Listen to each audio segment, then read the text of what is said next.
Hikmah 1 dalam Al-Hikam. Sikap orang arif ketika khilaf. Di antara tanda sikap mengandalkan amal ialah berkurangnya harap kepada Allah tatkala khilaf. Syarah Syekh Abdullah As-Syarkawi menjelaskan, amal yang dimaksud di sini ialah amal ibadah, seperti sholat dan zikir.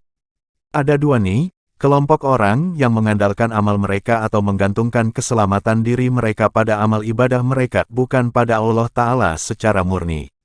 Mereka itu adalah para abid orang yang tekun beribadah, dan para murid orang yang menghendaki kedekatan dengan Allah Ta'ala. Golongan pertama menganggap amal ibadah sebagai satu-satunya sarana untuk meraih surga dan menghindari siksa Allah Ta'ala.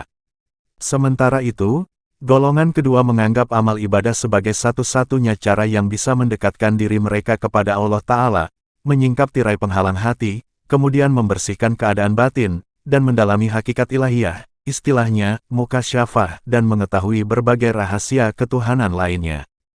Kedua golongan ini sama-sama tercela, karena tindakan dan keinginan mereka itu terlahir dari dorongan nafsu dan sikap percaya diri berlebih. Mereka menganggap amal ibadah sebagai perbuatan diri mereka sendiri dan yakin bahwa amal ibadah itu pasti akan membuahkan hasil yang mereka inginkan. Berbeda halnya dengan orang-orang yang mengenal Tuhan dengan baik, orang arif. Mereka tidak bergantung sedikit pun pada amal ibadah yang mereka lakukan.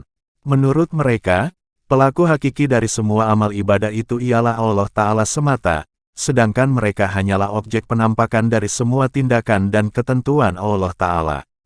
Dalam hikmah di atas, Syekh Ibnu Athaillah menyebut salah satu tanda orang-orang yang menggantungkan keselamatan diri mereka pada amal ibadah yang mereka lakukan, bukan pada Allah Ta'ala secara murni.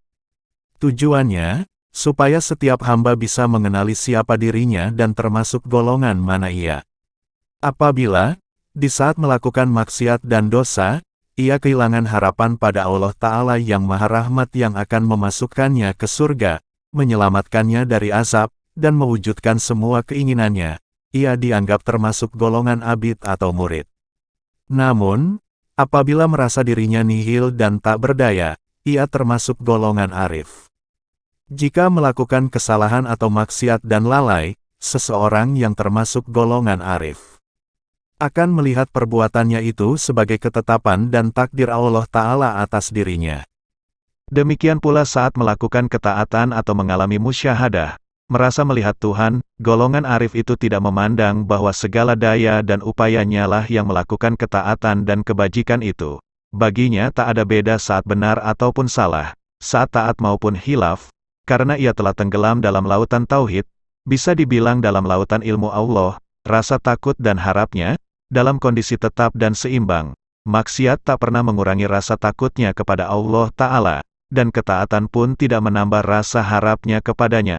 Maka dari itu, siapa yang tidak mendapati tanda seperti ini dalam dirinya, hendaknya ia berusaha mencapai makom atau kedudukan seorang arif, dengan banyak melakukan olah batin, riyadoh, dan wirid. Melalui hikmah di atas, Syekh Ibnu Athaillah ingin mendorong para suluk, peniti jalan menuju Allah Ta'ala, agar menghindari sikap bergantung pada sesuatu selain Allah Ta'ala, termasuk bergantung pada amal ibadah. Demikianlah yang dapat Eyang Men sampaikan. Ulasan Syekh Abdullah As-Syarkawi, semoga bermanfaat untuk para pendengar dimanapun Anda berada.